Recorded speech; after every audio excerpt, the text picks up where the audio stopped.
Hello అండి, నేను ఇవాళ పచ్చి పులుసుని ఎలా తయారు చేయాలో నేను చూపించబోతున్నాను. అది తెలంగాణ స్టైల్లో, మరి పల్లెటూరు స్టైల్లో. పల్లెటూరు వాళ్ళు ఎలా చేసుకొని తింటారో ఇప్పుడు చూడండి మీరు.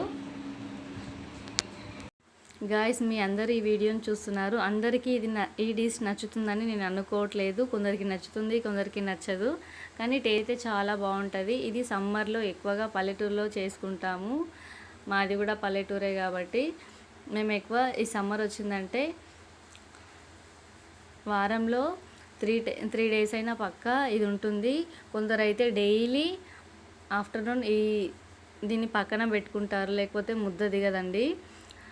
కర్రీస్ తిన్న తర్వాత ఇలాంటి లిక్విడ్స్ చారులాగా తింటే వాళ్ళకు తృప్తినిస్తుందని పల్లెటూర్లలో అనుకుంటారు. మేము కూడా అలాగే అనుకుంటాము. ఎక్కువ లిక్విడ్స్ ఉన్న వాటినే తీసుకుంటాం కదా సమ్మర్ అనేసరికి.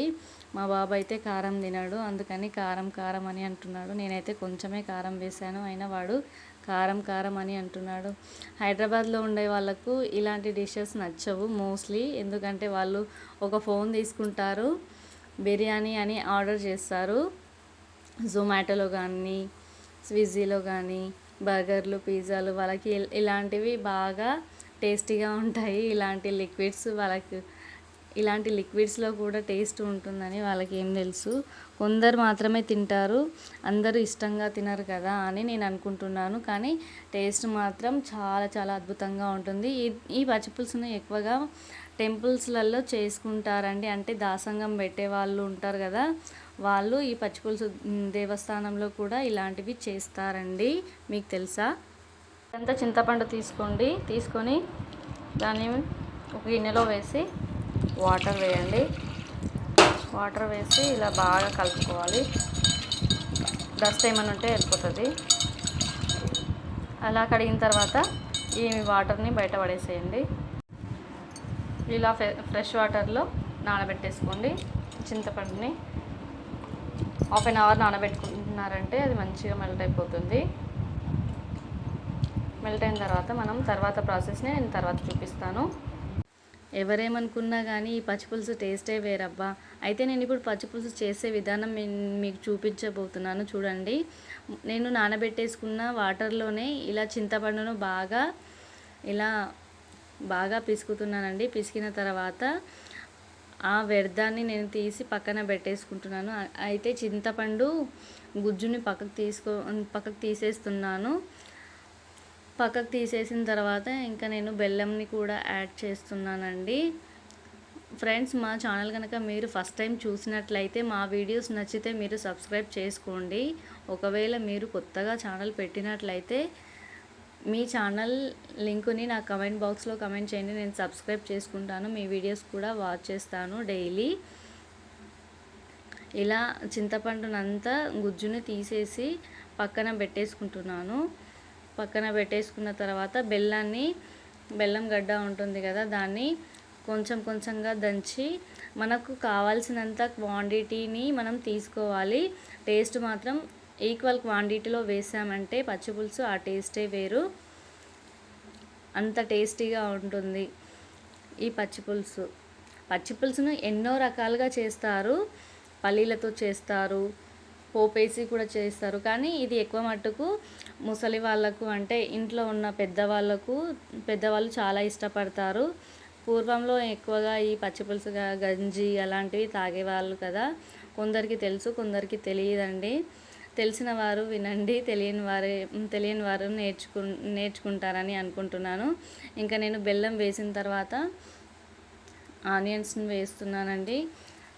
1 స్పూన్ కారం, 1 స్పూన్ సాల్ట్ వేసి కలుపుకుంటున్నాను. ఆనియన్స్ని కూడా కట్ చేసుకుంటున్నాను. కట్ చేసుకొని ఈ పచ్చి పులుసులో ఆనియన్స్ బాగా కొంచెం వాటిని కూడా ఇలా మనం పిసికినట్టయితే పచ్చిపులుసు చాలా టేస్టీగా ఉంటుందండి. భలే టేస్టీగా అనిపిస్తుంది. పెద్దవాళ్ళకైతే ఇది చాలా ఇష్టంగా తింటారు. ఎక్కువ మట్టుకు మా ఇంట్లో అయితే వీక్లీ 3 డేస్ కూడా వద్దు అనకుండా తినేస్తారండి. కొందరైతే ఊర్లల్లో డైలీ పక్కకు ఆఫ్టర్నూన్ పచ్చిపులుసు ఉంటే కానీ ముద్ద దిగదు అని అనుకుంటున్నాను నేను. ఎక్కువగా పని చేసేవాళ్ళు అంటే ఇప్పుడు కరువు పని అంటే కొందరికి తెలుసు, కొందరికి తెలియదు, అందరికీ తెలిసే ఉంటుంది అని నేను అనుకుంటున్నాను. అదే ప్రభుత్వం పని అండి. వాళ్ళు ఎక్కువ మట్టుకు ఇలాంటి ఏ, గం గంజీలు కానీ, అంబలి కానీ, ఇలాంటి పచ్చి పులుసు కానీ ఎక్కువగా ప్రిపేర్ చేసుకొని వాళ్ళు వెంటనే తీసుకెళ్తారు లంచ్ కోసమని. అంటే చలవ చేస్తుందని సమ్మర్లో ఇలాంటివి చేసుకొని ఉంటారు. మీకు కూడా తెలుసు కదా. ఇలా ఇలా చేయడం వల్ల టేస్ట్ కూడా ఎక్కువగా పెరుగుతుందండి. ఒకవేళ మీకు నచ్చినట్లయితే మా ఛానల్ని పక్కా సబ్స్క్రైబ్ చేసుకోండి. ఇలా చేసి చూడండి, మీకు ఈ టేస్ట్ ఏంటో తెలుస్తుంది. ఈ టేస్ట్ని అస్సలు మర్చిపోరండి. ఇలా చేస్తే ఒకసారి మీరు ట్రై చేసి చూడండి. ఇలాంటి సింపుల్గా కారం, సాల్ట్, చింతపండు, బెల్లం ఉంటే చాలండి, మనకు అన్నంలోకి ఒక కర్రీ రెడీ అయిపోయింది అనుకోండి. అంత టేస్టీగా ఉంటుందండి, బ్రహ్మాండం అసలు. ఈ పచ్చిపులుసుని మనము టెంపుల్స్లలో కానీ అక్కడక్కడ దాసంగం అని తెలుసు కదా మీకు, గుడిలల్లో అదేనండి, కుండ పెట్టి దానిలో రైస్ పెట్టి అన్నం వండి పక్కకు పచ్చిపులుసు పెడతారు కదా, నాన్ వెజ్ వండకుండా.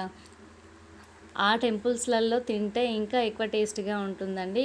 ఫైనల్గా నేనైతే ఇలా తయారు చేశానండి. చాలా చాలా టేస్టీగా ఉంటుందండి.